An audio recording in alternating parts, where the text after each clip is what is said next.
Hey guys, welcome back to my channel, Should Have Been Read. I'm finally doing my books I read for the month of November.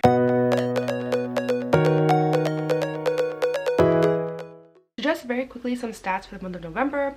Honestly, November was not a great month for me. I was actually traveling a little bit, so I only managed to read 17 books, and I also DNF'd 2 books. And then out of the 17 books, 9 of them were physical, 5 audiobooks, and 3 ebooks. And then finally, in terms of rating, I gave 4 1 stars. Like, this was not a good month for me. I'm not kidding, guys. I gave 2 stars, 3 3 stars, 6 4 stars, 1 5 stars, and then there's one book that I haven't rated yet just because I am still in the middle of the series and been waiting for them to slowly trickle in through my Libby account. So until I'm able to read them all, I won't be able to really rate them. But that was The Mistake, I believe, by Ella Kennedy. I'm not really sure. I put an image here, but that's the one that's unrated. So for today, I only have 4 books to talk about, and for some reason I had put down the notes for all the books, like some of them this morning, and I don't know what happened, but there was some sort of glitch and the notes got lost. So I'm going to actually wing it for 2 of the books, and hopefully it won't be too bad. But thankfully these are the 2 books that I just finished reading maybe like a week or so ago, so they're still pretty fresh, but hopefully they're not super long-winded and like I don't ramble too much, because I feel like I tend to do that if I don't have notes. So here goes, guys. But anyways, the first book that I want to talk about is Refraction by Naomi Hughes. By the way, all 4 of the books that I want to talk about are actually arcs. Some of them came out already, like this one came out back early November, and then I think one of them came in October. Some of them hasn't come out yet as of right now, but all 4 books that I want to talk about in this video are all arcs. So it's a very arc-filled month, I guess. So this book is a dystopian novel where it talks about the aftermath of an alien attack on Earth, and the fact that now, because of this alien attack, all reflective surfaces are now banned because apparently they can release monsters / aliens. And this book follows a guy called Marty who is a mirror distributor, because even though there's a huge risk and danger for mirrors and any reflective surfaces, there's also a really high demand for it. However, he ends up getting caught by the mayor's son, who apparently also has some sort of secretive, not so great past, and so because of that, the 2 of them are actually sent to exile. And being exiled means that they're basically left abandoned in one of the many abandoned towns nearby, where it is now overcome by fog. And before long, the 2 of them realize that their thoughts are actually manifesting, and they also realize something about the aliens as well as the monsters, and they need to stop it before it is too late. So this book was like an interesting book. I like the idea about the aliens, the dystopian. Now I feel like I haven't read that many dystopian books recently, so I really like the idea of that. And I also like the fact that it was about reflective surfaces. I was curious about how reflective surfaces was able to somehow release these monsters and aliens, and I don't know, this book just didn't really deliver the way how I wanted it to be, but at the same time it gave me some surprises, and I did give this book 3 stars. I would say that the most positive thing about this book was that it was very surprising. It definitely went on a way that I did not expect whatsoever. I also really liked that it was very fast-paced, very action-packed, but the thing is, at the same time, even though I liked how fast-paced it was, there were definitely some times where I felt that it was too fast-paced, and I felt that the author was actually utilizing the fast pacing of this book to skim over some much-needed details, which actually kind of hindered the whole world-building aspect. So another element that I did not expect that I actually really liked in this book was the mental illness rep. So Marty actually has OCD in this book that actually ends up later tying in with a psychological aspect of this book, and it was really interesting to see how this went into play with this book, especially the nature and the direction that this book took. The one thing though is I can't say how well the OCD rep is, but there is rep in here, and in terms of the story itself and the psychological aspect of it, I thought that was really well done. That ties in with the OCD, but the OCD itself, I can't really say how good that rep is. So this book, at the end of the day, like, had some really great elements. I really liked how action-packed it was. I liked the mental illness rep, like the OCD psychological aspect of it. I also really liked the huge plot twist and the surprising direction that this book took. But at the same time though, I feel like something was always missing with this book. Like, I don't know if it's because everything was just too fast-paced or something, that I feel like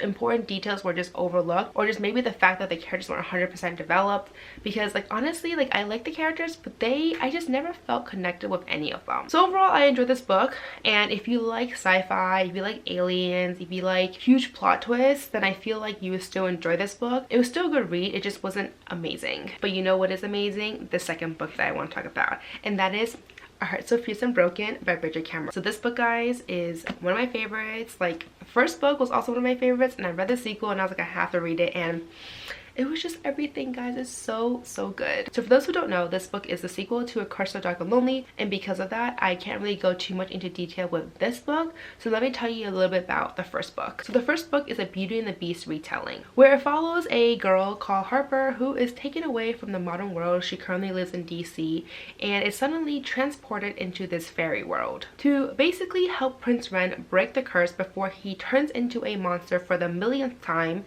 and kills his people. And that is basically the general gist of the first book. However, that book follows Harper as well as Prince Ren, which I mean makes sense, they're the two main characters. However, this book follows Gray, who is the sole guard as well as the commander for Prince Ren, as well as a new character called Leah Mara. Leah Mara is the first daughter of the neighboring queen. And honestly, that's really all I can go into this book without spoiling too much about it. But this book, like I said already, is freaking amazing, and I love this book, this series, to pieces. I was initially so excited to read this book from Gray's perspective. I was like, yes, give me some Gray, because Gray is actually my favorite character.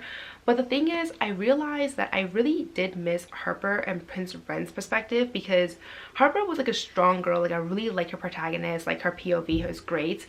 Prince Ren, though, I realized for him it was more of a necessity, because his character, like his personality, is a type where if you don't understand his motives, you don't understand his reasoning, he is easily misunderstood.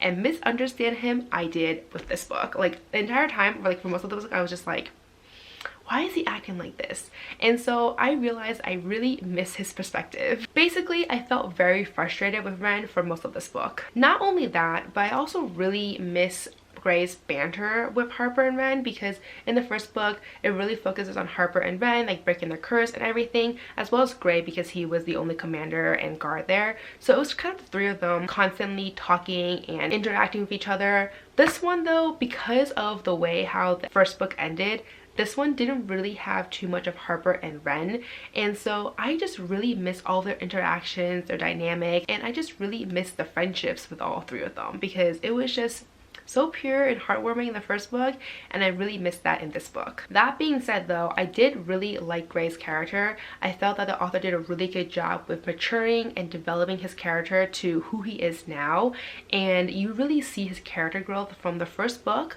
when he was a guard to this book when he becomes something else. Like, super vague here, but I don't want to spoil anything. But honestly, the most surprising thing about this entire book was actually the new character, Leah Mara. Like, I didn't really know what to expect from her, you know. Like, she was the first daughter of this neighboring queen, and she didn't even show up in the first book. Like, I didn't even know who she was in the first book.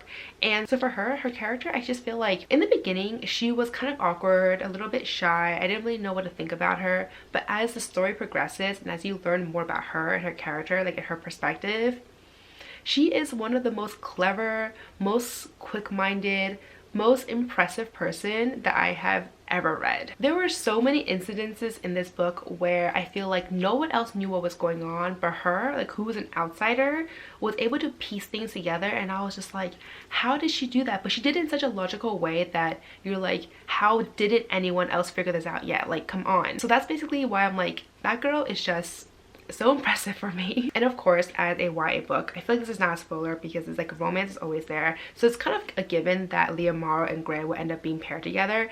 And I feel like I actually really like this pairing, because in the beginning, like I said already, Gray is my favorite character, so I was totally rooting for Gray and Harper somehow.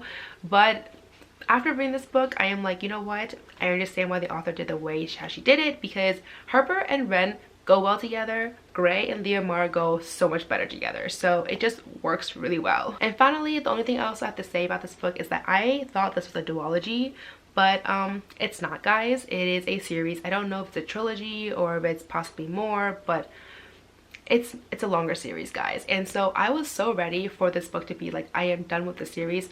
No, I had to wait for another like 2 years, so. But either way, though, I am so excited. Like, this book is just so good. Like, if you like Beauty and the Beast retelling, if you like a good fantasy book, if you like really strong female protagonists, like, this book, guys, is your jam. The next book that I want to talk about is The Wives by Taryn Fisher. So this is one of the books where I lost my notes, so hopefully it's not too rambly. But basically this book follows a woman called Thursday who is married to a man called Seth, who has 2 other wives. And she has no idea who these other wives are, except for the fact that her day with Seth is on Thursday. One day she finds a receipt in Seth's pants, and she somehow deduces that this woman is one of the other wives. And so she begins her journey to investigate and find out who these other wives are. And before she knows it, she ends up getting coffee with one of the other wives. And she also finds out that maybe, just maybe, Seth isn't who he says he is. This book, guys, was a book that I feel like took me on a ride for sure, and I thought that the beginning half was so well done. I became so invested, so immersed with Thursday and her investigations and finding out who these other women are. There were also constantly twists and turns that I did not expect, and that really kept me engaged. But as the book continued though, I realized that Thursday is very much an unreliable main character, and so I wasn't sure who to trust anymore. But I think that also goes to show how well done the psychological thriller was. But the thing is, the reason why I ended up giving this book a 3-star was because of the ending. So up to that point, it was a very solid 4-star read. I was like so here for it.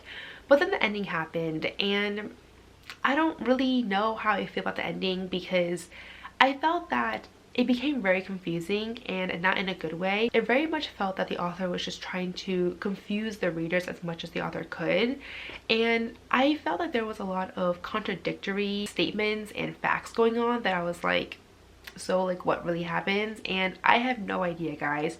So overall, the ending just felt very confusing, for lack of a better term, and I just was not a fan. It just felt very unsatisfying. So while this book had a great build-up, had really great like first half, even like for most of like 3/4 of the book, just the ending, guys, was just I don't know. But I mean, it was still a solid psychological thriller. It just wasn't as solid as I would have liked it to be. Then the last and final book that I want to discuss in this video is The Chain by Adrian McKinty. So this book was so freaking intense. It was like the psychological thriller that I didn't know I like wanted, but like not really, because this synopsis is like kind of like fucked up, to be honest. So this book, I'm going to just read the synopsis from Goodreads because I feel like it does a really good job there. But basically, you just dropped off your child at the bus stop. A panicked stranger calls your phone. Your child has been kidnapped. And the stranger explains that their child has also been kidnapped by a completely different stranger. The only way to get your child back is to first pay a ransom and then kidnap another child within 24 hours. Your child will be released only when the next victim's parents kidnap yet another child, and most importantly, the stranger explains, if you don't kidnap a child, or the next parents don't kidnap a child, your child will be murdered. You are now part of the chain. I mean, like, honestly, how fucked up of a situation is that, guys? Like, when I saw this synopsis, like this book at BA, I was like, I am so intrigued. I really want to know what happens with the characters in this book. Like, what will happen next? Like, who is behind this devious and terrible plan? And I'm glad to say that this book satisfied me. Like, this book was a solid 4-star read. And I'll tell you why it's a 4-star and not a 5-star, because it's actually kind of simple, actually. So this book is broken up into 2 parts. The first part follows Rachel, whose daughter just gets kidnapped, and now she has to go find another kid to kidnap, etc., etc. And so the first half was so intense. Like, it was like an intense ride. I was like constantly at the edge of my seat, wondering what would happen next and seeing how far Rachel will go to save her daughter. And then the second half of this book is basically aftermath, and this is when things kind of fell apart for me. So the first half was like super intense. It's very fast paced, very action packed, and because it goes like straight into the second half felt so draggy, and I don't want to say boring because it wasn't exactly boring, but it definitely felt a lot slower. And so because of that, like because of the sudden change, the sudden shift, I suppose, the second half just felt very lackluster. And not only that, but the culprit was someone I was able to guess right at the beginning of the second half. Like, as soon as the second half started, like within the chapter or two, I was like, I'm pretty sure I know who this culprit is. So when the culprit was revealed, I was not at all surprised because I had already deduced it. The only redeeming factor to the second half was actually the confrontation at the very end. That was such a wild ride, and unfortunately though, it's just like everything else in the second half was just not that great, I think. I mean, it was like, they had some like interesting parts to it, like, I'm not gonna lie, it was still intriguing, but just compared to like the first half, it just wasn't as intense. So overall, like, this was a solid, really solid thriller, psychological suspense novel, and if you're looking for a really new, really engaging, very twisty turny, very diabolical kind of book, then this is definitely the book for you. So anyways, that is all I have to say for this video. These are the only 4 books that I'm going to discuss in this video because I really didn't read that much in November, and a lot of the books I read were actually backlisted books, so I just don't really feel a need to talk about it in this video. But anyways, let me know down below if you have read any amazing books this past month. If you read a book that you like did not like so much, let me know down below as well. If you have read the books that I had mentioned here, let me know what your thoughts are, and if you haven't, are you looking forward to reading them? But as always, if you like this video, please give me a thumbs up, subscribe down below, don't forget to follow me on Twitter and Instagram, and I'll see you guys next time. Bye!